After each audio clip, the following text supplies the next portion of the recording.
watching the Battered Fans Network. Welcome to episode number 66 of the Battered Fans Podcast. I'm your host, Dave Garnett, alongside me as Mr. Daniel Solana. How are you doing, sir? We were streaking, man, and we didn't do a show. Now we lose, and we're back. Unbelievable, man. Unbelievable. But I know it sucks. I game was last ready night. to talk about streaking, and then we ended up losing. I was still under the weather, but yeah, we didn't do the last one, which sucked because it would have been nice to talk about a 2-game winning streak. But here we are. We the streak gets snapped in Milwaukee, again that they should have had, and basically it came down to the fourth quarter, right? Because they got through the third quarter just fine. And it was basically a sequence of events where Donovan Mitchell fouls Kevin Porter Jr. at the 3-point line to make it a 4-point play. And then Norman Powell misses a free throw. And then Andrew Wiggins gets the free throw line, misses both. And then Norman Powell goes again and misses another free throw. And it was just, they couldn't stop Milwaukee. They started missing free throws. It was just a bad night. It was a collapse. It was what it was. It was a collapse in the fourth quarter. It was, and it was a game that you have to be frustrated about, right? You hold Cam Thomas to 2 of 10 shooting. You hold their other players to low shooting nights, but you had Bobby Portis coming off the bench hitting 5 threes, 3 in the first half. And yeah, man, I mean, it's a frustrating game because it's against a team that you should have beat, especially them missing their best player in Giannis Antetokounmpo. But they found a way to win, man. They have some interesting players on their team. Obviously, like you mentioned, Kevin Porter Jr., he had a monster game, 32 points. And Ryan Rollins, 21 points for the young player, who was challenging for our point guards. He's a big guy, man. He's a big guy for being a point guard, and he was challenging for our guards to guard him. And yeah, man, you basically said it. It was the fourth quarter. They get outscored by 15 points, and that was the difference in the game. Yeah, and they went with the big lineup late in the fourth quarter with Khalil Ware in there and Bam Adebayo, and they still couldn't get some offensive rebounds, which was frustrating. There was a sequence there where it looked like Khalil Ware should have gotten one, and he kind of just got muscled off of it, and it was, I don't know, it was a frustrating fourth quarter. I felt like everything that could go wrong did go wrong. Even Bam at some point. In one of the sequences, Bam Adebayo ended up going for like a step back 3. I was like, Jesus Christ, man, you can barely hit the open 3. Now you're going for step back 3s. It was just a mess. It was a really big mess in the fourth quarter, and just unfortunate because since the All-Star break, I know that the competition has been good, but man, if you can get on a roll, no matter what the competition is, you start feeling good, and they just laid an egg big time. Yeah, absolutely. And I point to the fact that they just didn't have a good shooting there, right? They only shot 43%, 33% from 3, when the Bucks shot almost 50% and 41% from 3, making a few more threes and obviously getting more shots up than Miami had, 97 shots to 94. So it goes down to the rebounding, it goes down to the turnovers. And it was just sloppy play last night from the Miami Heat, and unfortunately they just couldn't overcome their sloppiness to get the win.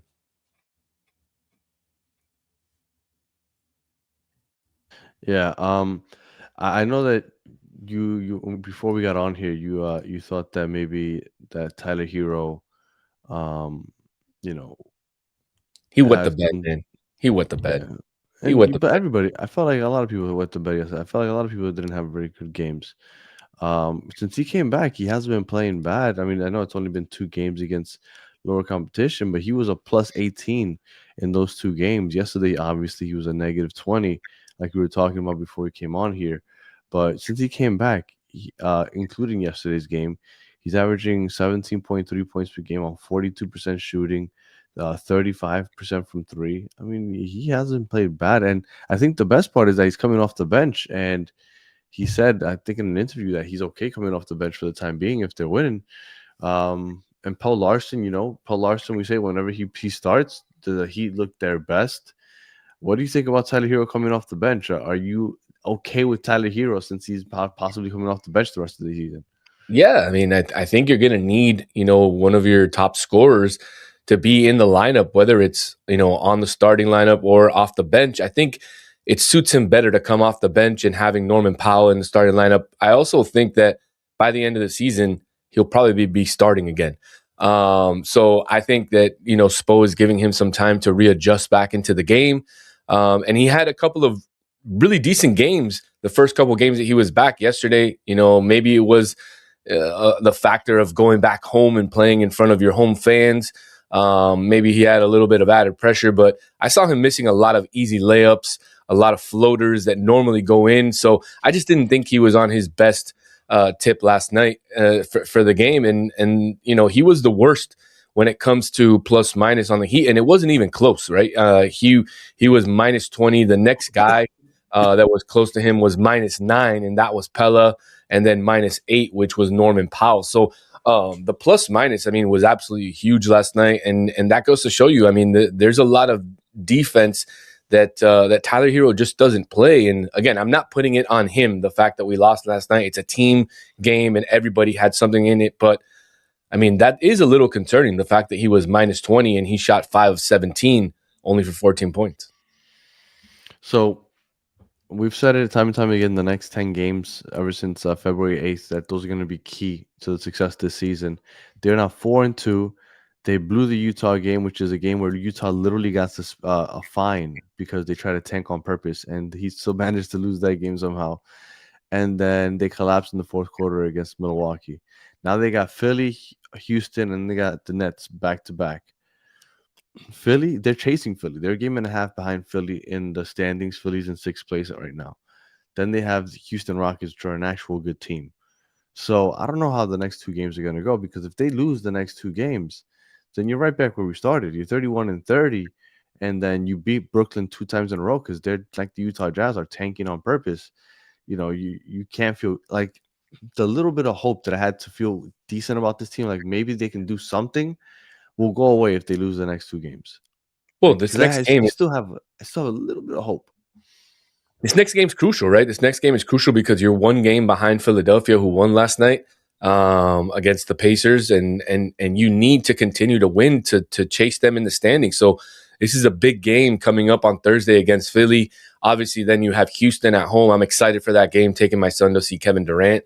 And then you have, like you said, the 2 Brooklyn games back-to-back, which, again, weird that they're playing back-to-back games against the same team at home.